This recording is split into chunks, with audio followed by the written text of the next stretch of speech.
Cowboys and Dak Prescott in a second, but first, Aaron Rodgers returning from the locker room last night to throw a beautiful pass to Geronimo Allison for the touchdown.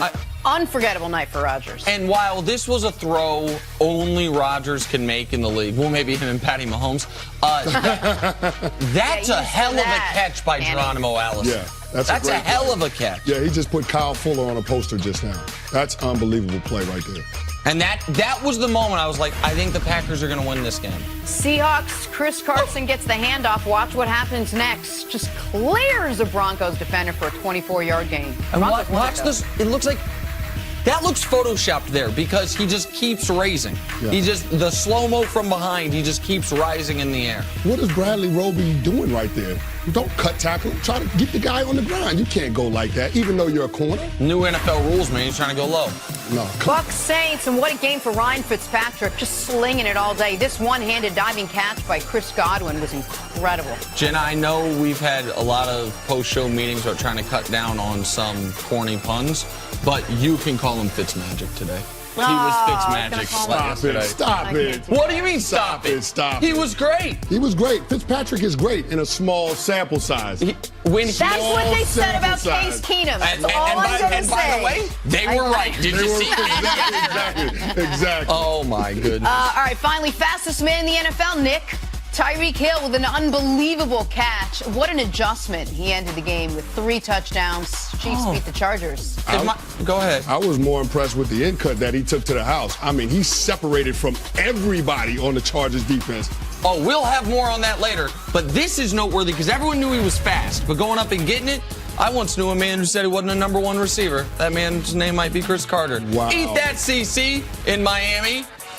All right, moving on to the Dallas Cowboys. After weeks of analyzing, and some might say over-analyzing what the Cowboys had on offense, they kicked off the season with a loss to the Carolina Panthers. Ezekiel Elliott had a decent performance running for 69 yards and a touchdown. But quarterback Dak Prescott couldn't get it going, throwing for only 170 yards while being sacked 6 times. Dak downplayed the loss after the game. First game, we got a lot of ball left to play. We got a good team in that locker room, and we fought the fight tonight. So excited for what we can learn from this game and move forward. Okay, Chris, we've talked for weeks about what the Cowboys were going to do on offense, who they were going to throw the ball to, how hard they were going to ride Ezekiel Elliott. How concerning was the offense after this loss to the Panthers? Well, it's a little bit concerning just because you knew that going into this game, the Carolina Panthers were going to take away Ezekiel Elliott. Nick, you were right, no pun intended. But, I mean, you knew that Dak Prescott was going to have to make some plays in the passing game, particularly outside of the numbers.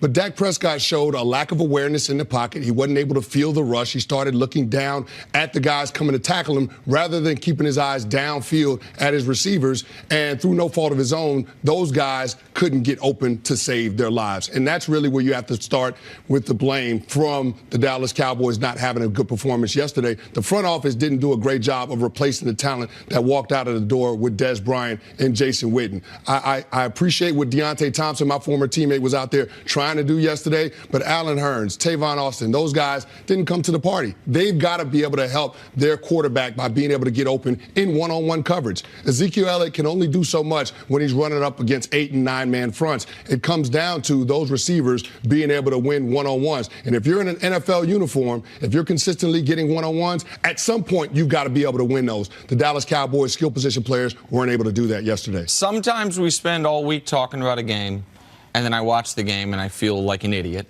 Because I'm like, okay, everything I thought was going to happen didn't happen, and I got it exactly wrong. No, not yesterday. And sometimes I watch a game and said, oh, that's exactly what we said. That if there was any game on the schedule where Zeke is going to struggle, it was going to be yesterday. Yeah, that's what you if there said. was any game on the schedule where it would have to be about plays on the outside, it was going to be yesterday, and the Cowboys were not up to the challenge. 0 big plays.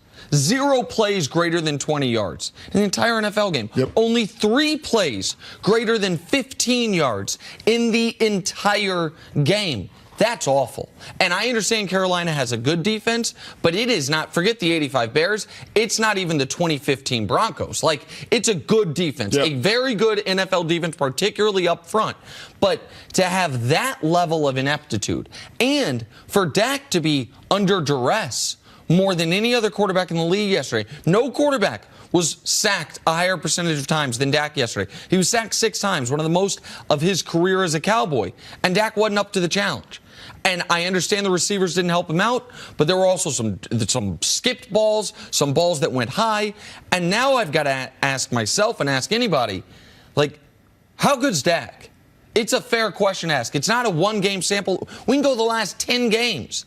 Take out, he had a great game against the Giants in December of last year. Here's his passing yards in the games surrounding it and since then. 145, 179, 102, 212, 181, 179, 170.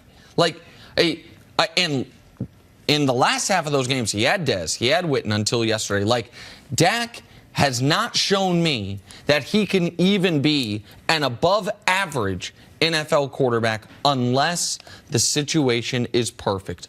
All 5 of your offensive linemen healthy and playing at 3 of them at all-pro level. Your running back giving you 100 a game, and as you pointed out, 1,100 on first down, so you're always in 2nd and 4. Like, at some point, Dak Prescott needed to, in that game, make some type of big play, and he was unable to. Part of that's on the receivers, but part of that's on Dak. Would Dak Prescott have had a better game if he had better receivers? Was it about receivers getting separation, or was it about Dak not being able to deal with the pressure? Well, I think it's about the receivers getting separation. That was the biggest issue. But when it comes to Dak Prescott, there were times at the end of that game where he put himself in bad situations. You look at the last possession that they had on the sack fumble by Mario Addison. He essentially sacked himself because the offensive line picked up the twist stunt, but he moved outside of the pocket and he went right into the pressure. Mario Addison tracked him down from behind and forced the strip sack. Those are the types of plays where I scratch my head and I wonder, is Dak Prescott a quarterback that's going to be worthy of a $100+ million contract in the offseason? Because that's the decision that the Dallas Cowboys are going to be faced with. Keep in mind, they don't have a 5th-year option on Dak. So, and he's going into his 4th season of contract year. They've got to make a decision about his future and what they're going to do at the quarterback position. But it's clear to me in watching yesterday's game that Ron Rivera made sure that his defense got the message. We're going to keep the Dallas Cowboys offense off schedule. We're not going to allow 2nd and 6 or better. We're not going to allow 3rd and 3 or better. We're going to put them in long downs and distances. And it works. And that's exactly what happened. And you saw that Dak Prescott wasn't able to make the plays, wasn't able to extend drives. 2 of 11 on 3rd down. They didn't get the ball past the 50 until the second half. All right? Like, they didn't run their first play in Carolina territory until the second half. Carolina, the Dallas defense did its job.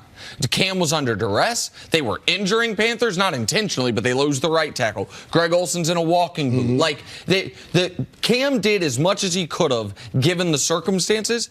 But if I tell you you're going to hold the Panthers to 16, the answer can't be we score 8.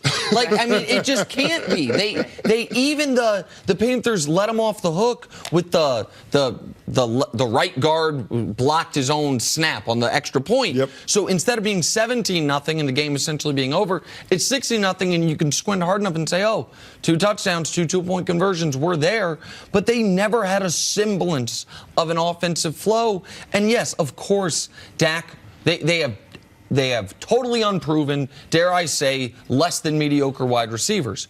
But there wasn't a lot of balls that I saw yesterday. I'm like, man, Dak placed it perfectly, and that receiver just couldn't come down with the catch. Like, it was both parties at fault for the Cowboys' offense being so inept. And Zeke wasn't amazing, but 4.5 a carry against that defense with a touchdown. Like, Zeke did about as good as I thought he could do against that defense. The passing game was horrible. All right, so the Cowboys dropped their season opener. A lot of questions surrounding Dak Prescott. Coming up on the other side, Tom Brady still getting it done at age 41. That's next on First Things First. Shocker. You know who I